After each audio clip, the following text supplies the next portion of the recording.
Previously, يا شباب, we have shown that a standard way and the most common way to represent linear time invariant systems is the impulse response h of t, which is the output of the system due to an impulse at the input. Okay, so h of t is the standard way to represent LTI, linear time invariant system. That's why we need to study the properties of LTI systems like the memory, like the causality, linearity, and invertibility using the impulse response rather than the equation that relates the input and the output, the equation that relates x and y. So previously we studied these properties from the relation between x and y. Here, since we represent our LTI systems most of the time using the impulse response, we need to study these properties but from h of t. How to find out whether the system it has a property or not from the impulse response h of t. Let me remind you that if the system has an impulse response h of t, the input is x of t, the output is y of t, then the relation that relates the input and the output is that the y of t, the output, equals the input x of t convolved with the impulse response h of t. This is the compact form, which can be written as one of two integrals, either integration of h of tau x of t minus tau d tau, or integration of x of tau h of t minus tau d tau. We'll study four properties. We'll start with the causality property because this is the easiest one to start with. I'll try to give you like an intuition about when a system is causal and when it is non-causal without going deep in the equations. I'll try to give you by intuition how to know whether the system is causal or not. So again, let's go back to the definition of an impulse response h of t. The definition of an impulse response h of t is the output of the system when the input is an impulse function, when the input is a delta function. So if you have a delta function as an input, this is your x of t, okay? This is your x of t, it's a delta function with area equals 1. This is your x of t, let me write it here, okay? Then the output of the system will be the impulse response. Then the output, y of t, will be equal to the impulse response h of t. So this is the definition of the impulse response, right? Let me ask you a question. Assume that my input now is a delta function that exists at 0. And the output, which is the same as the impulse response in this case, because the input is an impulse, okay, the output looks like this. Assume that the output looks like a signal that looks like this with the time. And I'm going to ask you whether this system is causal or not. Whether this system is causal or not. So if you think a little bit, you will find that you have an input that exists at 0, and the output it exists in the positive side of t and the negative side of t. What is the meaning of causality?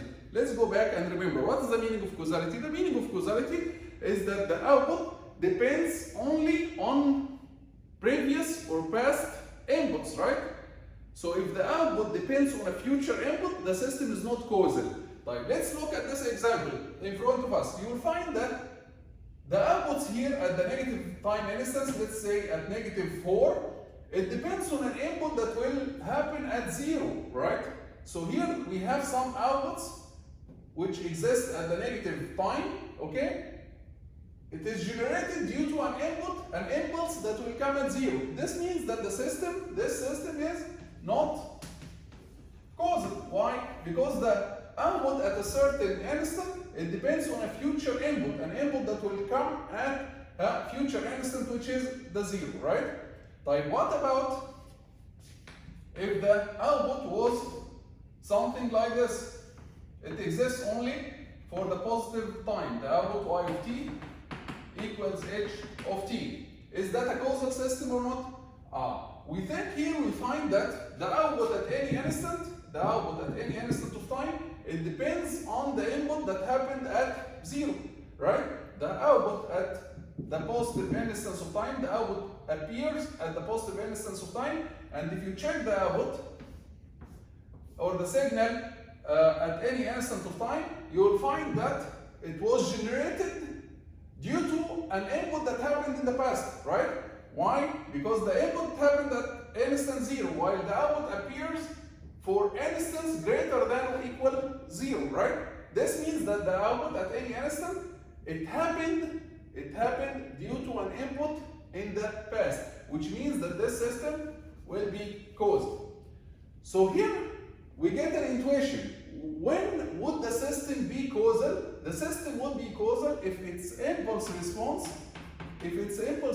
appears only at the positive time or 0 time, right? It doesn't appear in the negative time, which means that h of t equals 0 for t less than 0. Okay?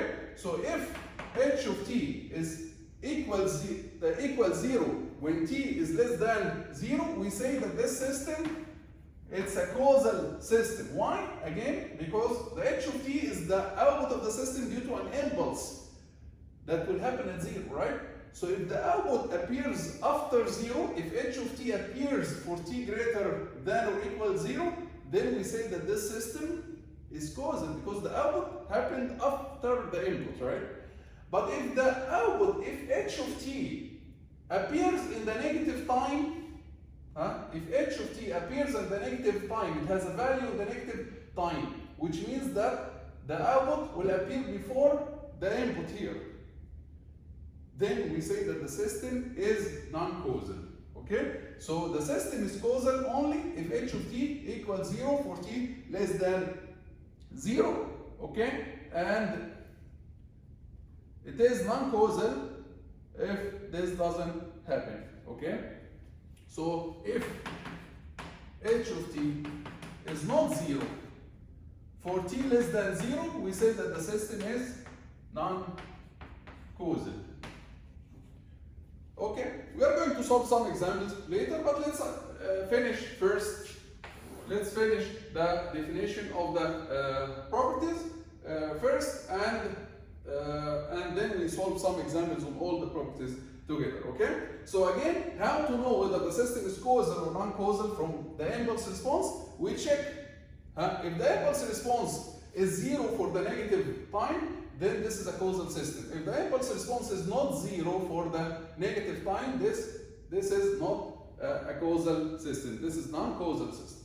Okay, let's move to the next property, which is the memory. We need to identify whether the system is memoryless or it has a memory. Again, let's remember, when would we say that the system is memoryless? We say that the system is memoryless only if the output depends on only on the current input, right? On the present input. The output at any instant of time t naught depends only on the input at t naught. It doesn't depend on a future instant, and it doesn't depend on a past instant. This is the definition of a memoryless system. But if the output at any instant of time depends on a future input or on a past input, then we say that the system has a memory. Okay, so let's go back to the definition of the impulse response. The definition of the impulse response is the output of the system. The output of the system when the input is an impulse. When x of t is a delta function at 0. So when the input is an impulse, the output will be the impulse response. Okay, طيب, assume, let's ask some questions. Assume that the output, which is the same as the impulse response, the output due to an impulse here, which is the same as the impulse response, it looks like this. Do we say that the system has a memory or not? Of course we say that the system has a memory. Why? Because if you check the output, this is the output due to this impulse. If you check the output at any instant, let's say instant number 5, okay, you will find that the output at this instant, it was generated due to an input that happened at 0, right? So it was generated due to an input that happened in the past. Same here, if you check the output at an instant, let's say -3, you'll find that this output, it happened due to an input that will come in the future. So the system here generates an output that depends on the past, or it depends also on the future, right? So this system has a memory. We say that this system, it has a memory. طيب what if h of t, the impulse response, which is the output of the system due to an impulse at the input, it appears only here. Again, if it appears only in the positive time, you'll find that some instance at the output, some values for the output, they were generated, let's say again at 5, they were generated due to an input that happened at 0. This means that the output at 5, it depends on an input that happened at 0. So the system has a memory. So still, this system has a memory. What if h of t exists only in the negative side? If h of t exists only in the negative side, again, we will ask, does it have a memory or not? Again, you'll find that the output at any instant, let's say -4, it happened due to an impulse at the input, an impulse that will happen at 0. So here the output at a certain instant, it depends on a future input, right? It occurred due to a future input. So again, we say that the system has a memory. This is confusing, right? Because now we tested all the cases and all of them, they have a memory. When do we call the system memoryless? When do we call the system memoryless? The only case that we call a system memoryless is when the impulse response due to an impulse at the input, the output due to an impulse at the input is also an impulse. It happens only at 0, which means that if the input occurs at instant 0, the output will only occur at instant 0. In this case, we say that the system is memoryless. Because if the input happens at instant 0 and the output happens at any other instant in the past or in the future, then we say that the system has a memory. So the only case that the system, we say that the system is memoryless, is when the impulse response h of t, due to an impulse at 0, it occurs also at 0, which means it's a delta function. So the only case for a memoryless system is when h of t is a delta function, and no problem if you multiply by any constant. Multiplying by a constant doesn't change, so you can scale it by a constant. You can change the area, but still it is a delta function. So the impulse response is a delta function, even if it is multiplied by a constant, then we say that the system is memoryless. Anything else other than this form, we say that the system has a memory. Okay, let's move to the next property. The next property is invertibility. Okay, the next property is invertibility, and for invertibility we will not go deep because we'll not be able to process or solve the invertibility using the tools that we have now, but we will solve it later in chapter 5 and chapter 7 when we study Fourier transform and Laplace transform. They will help us so much in solving the invertibility, calculating the inverse system. But for now, we are going to give a general rule, but without solving any examples, because solving the examples in the time domain, it will be very difficult for invertibility. Okay, so the third property is invertibility. And we say that the same system is inverse if we can. We say that this system h of t is inverse, or invertible. We say that this system is invertible if we can find another system, hi of t, that will reverse the effect of h of t and gives you x of t back. Okay, so we say that the system h of t is invertible if we can find another system hi of t that we can connect in cascade with h of t, so that it cancels its effect. It cancels the effect of h of t and gives you the same signal. By writing this in math, we know that x of t here,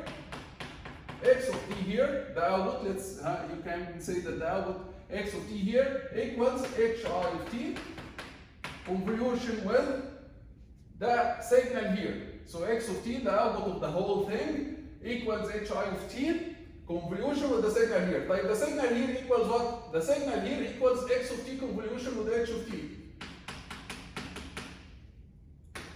Right? So mathematically, we say that an inverse system or the invertible system is a system that we can find another system for it, hi of t, that satisfies this relation. Okay? This is the mathematical equation. The meaning of it is here, is we say that the system is invertible if we can find another system hi of t that cancels its effect. If we connect it in cascade with it, it will cancel its effect. Mathematically, the output should be the same as the input. X of t here should be the same as x of t. The output here is x of t equals this convolved with this convolved with this. This means what, Ishwar? This means that we need, if we need x of t here to be equal to x of t convolved with something, then this thing, if we go back to what we learned about the delta function, we learned about the delta function that if you convolve the delta with any signal, it will give you the same signal. This is what we learned about the delta function before. If you convolve the delta with any signal, it will give you the same signal. Okay? If the delta has a shift, it will give you the same signal with the same shift of the delta. But now the delta without shift, it will give you exactly the same signal. This means that the inverse system, if you want to calculate the inverse system, you need to find a system that satisfies that hi of t convolved with h of t equals the delta function. And this is the mathematical rule that you should use in order to find the inverse system. Okay? But this is very difficult to solve, right? Because it's very difficult to find like a system model that if we convolve with the original system model, it will give us a delta. Very difficult to work on the convolution in the opposite way. Now we are used that we have this, and we calculate the convolution between them. But assume that I have the result and I have one of them. Can we calculate this? This is very difficult. That's why we are not going to solve this equation. Because here the unknown is one term in the convolution, and this is very difficult to solve. That's why we will solve this equation later when we study the Fourier transform and Laplace transform, as I said. Okay? So again, to conclude this invertibility, we say that the system h of t is invertible if we find another system hi of t that if we connect in cascade with it, it will cancel the effect. It will give you the same original signal. This mathematically translates that the system is invertible if we can find another system hi of t that satisfies that the convolution between hi of t and h of t equals delta t. The last property, Shabab, the last property, property number 4.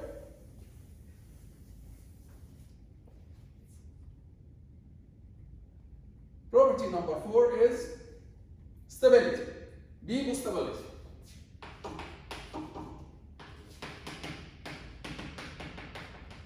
And I'm going to give you a quick proof or a quick idea about the condition for stability, for Bibo stability. We know that the definition of stability is that if the magnitude of the input signal is finite, yani less than a certain constant, then the magnitude of the output also should be finite, should be, let's say, n. Okay? So this is the condition for stability. The system is stable if when the input, the magnitude of the input is finite, then the magnitude of the output is finite. But we know now that the output is the integration of h multiplied by x of t minus tau d tau, right? So that from minus infinity to infinity. So the magnitude of the output equals the magnitude of this integration. And from mathematics, it is known that if you add some terms, integration like a summation, right? But for continuous functions. If you integrate and then you take the absolute value, this is less than or equal to taking the absolute value first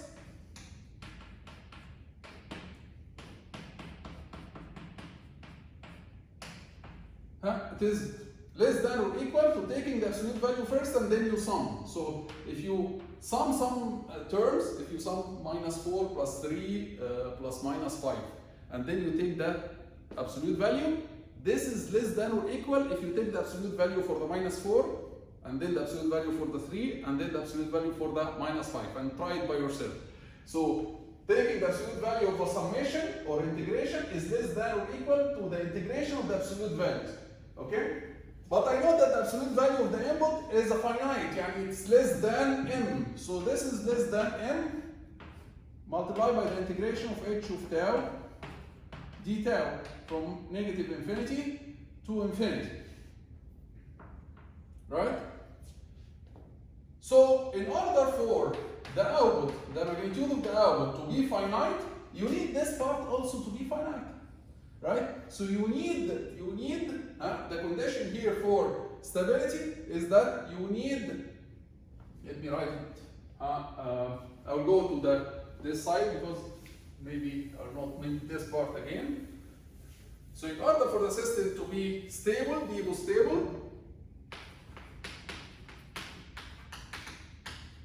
you need the integration of the absolute value of h of tau d tau from minus infinity to infinity to be finite. We can write it mathematically, it's not equal to infinity, or it is less than infinity, which means it's finite. Okay?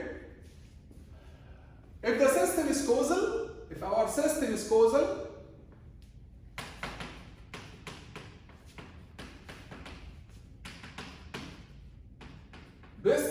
this relation translates to what?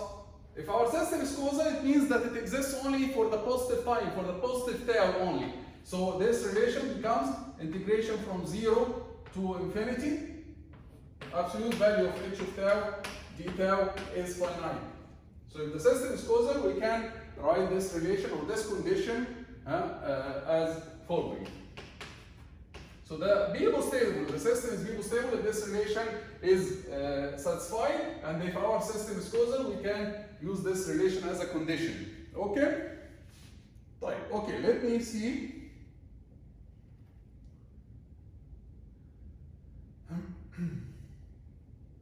Also, if the system is causal, we can reduce the relations or we can simplify the relations a little bit for the relations for, let's go back to the causality. We'll add one small point here for the causality. If the system is causal, we always say that y of t for LTI system, we always say that y of t equals integration of h of tau x of t minus tau d tau, right? From minus infinity to infinity. If our system is causal, then our h of tau exists only for the positive side, which means that we can write this relation as integration from 0 to infinity h of tau x of t minus tau d tau. Or if you are going to use the other relation, if you are going, this is only if causal. If causal. Also, we know that y of t in general, we can write the integration as x of tau h of t minus tau d tau. If our system is causal, it exists only for positive tau, right? Like h of t minus tau will exist where, if I tell you that I have a causal system, h of tau, it exists, it's a causal, and it exists only from 0 to infinity. What about h of t minus tau? H of t minus tau is the same as h of tau, but flipped and shifted by t. So it exists from t, it exists like this. So it exists only, h of t minus tau, it exists only from minus infinity up to t. So this integration, because h of t minus tau, it exists only from minus infinity to t, we can write this integration as integration from minus infinity to t, x of tau, h of t minus tau d tau. And this is in case of causal system. So in case of causal system, these two relations are general for any system. In case of causal systems, you can use these two integrations instead, either from 0 to infinity h of tau x of t minus tau, or from minus infinity t x of tau h of t minus tau d tau. This is something that you don't have to memorize. You can always find it out by yourself using the same rules that we described. We'll stop here, and in the next video we are going to solve some examples on the system properties. Thank you very much.